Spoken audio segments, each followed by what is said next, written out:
1950s, the U.S. Army had a vision. They believed the soldier of the future wouldn't just walk into battle, he would fly.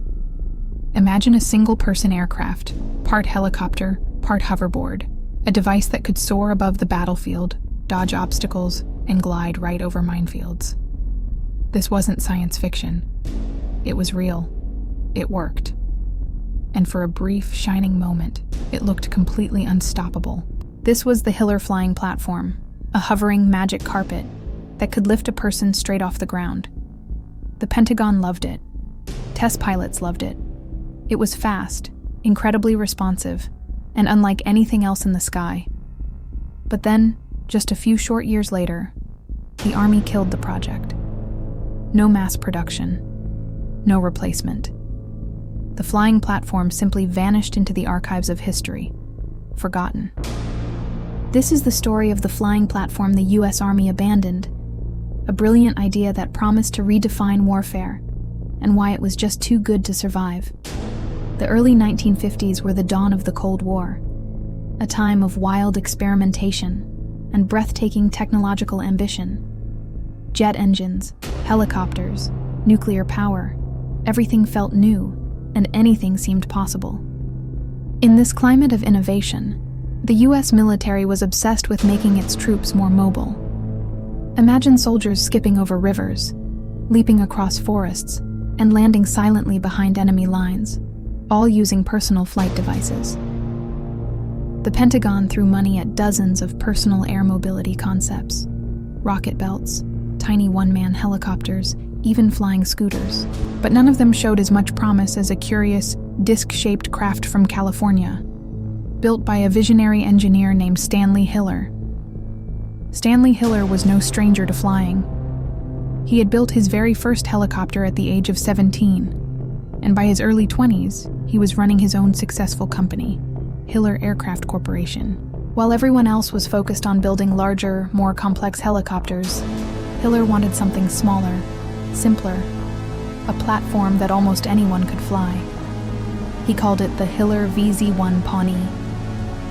It was a circular flying platform powered by two powerful ducted fans, and it was controlled entirely by the pilot's balance.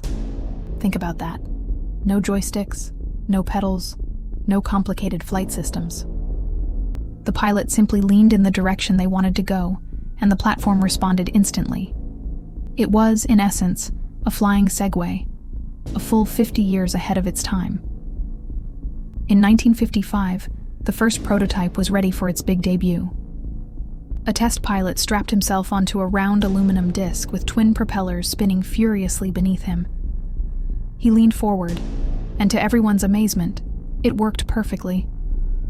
The Hiller VZ-1 hovered up to 10 feet off the ground, moving gracefully in any direction, with just subtle shifts in body weight. It was so incredibly stable that even completely untrained pilots could get the hang of it within minutes. The Army enthusiastically called it the Jeep of the Air. One general even remarked, "This is the flying infantryman of tomorrow." For a moment, it truly looked like the U.S. Army was about to rewrite the entire rulebook of modern warfare. Encouraged by these stunning early results, the U.S. Army ordered several upgraded models. These new versions could fly over 25 feet high, reach speeds of up to 30 miles per hour, and stay airborne for nearly 20 minutes on a single tank of fuel. Engineers began to dream big. They envisioned airborne scouts darting across battlefields, snipers taking up positions in midair, and paratroopers descending directly onto rooftops. The design was so inherently stable that it was almost impossible to stall or crash. If the pilot let go of the controls, the platform would naturally level itself out and descend gently to the ground. It was safe, it was controllable, and it was revolutionary. So why didn't it change the world? Well, as testing continued, a stubborn problem emerged. One that couldn't be engineered away: physics. The flying platform worked beautifully in calm, controlled conditions. But the moment any wind or turbulence hit, it became dangerously unstable. It couldn't climb high enough to avoid enemy ground fire. It couldn't carry heavy loads like weapons or supplies, and it couldn't fly for very long distances. In other words, It was perfect for impressive demonstrations, but absolutely terrible for actual combat. The Army quickly realized that helicopters could do everything the platform could, only better, faster, and much, much safer. The final blow came from the pilots themselves. Many admitted that while it was fun to fly, it was also terrifying. A loud, wobbly disc of spinning blades directly beneath your feet. One test pilot reportedly joked, "You're basically standing on a lawnmower that wants to kill you." By 1959, the Army quietly pulled the plug. The dream was over. When the project was canceled, only a handful of prototypes had ever been built.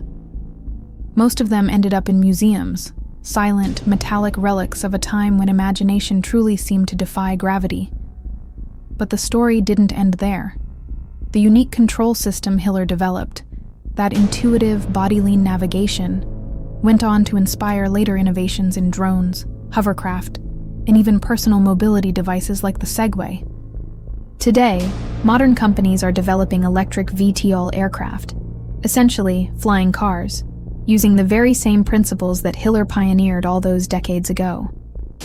The dream of personal flight never died. It just evolved.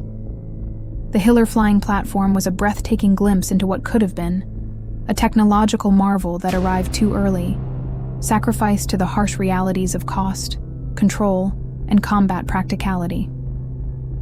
It was proof that sometimes the future shows up ahead of schedule, and the world just isn't quite ready to catch it. The Hiller flying platform didn't fail because it couldn't fly. It failed because it couldn't fit into the world we had. But in every bold failure lies the seed of future progress. And maybe one day, when flying cars finally fill our skies, we'll remember the man who first tried to make every soldier soar. Thanks for watching, and if you enjoyed this look into aviation history, be sure to fly over to that subscribe button and follow for more. See you next time.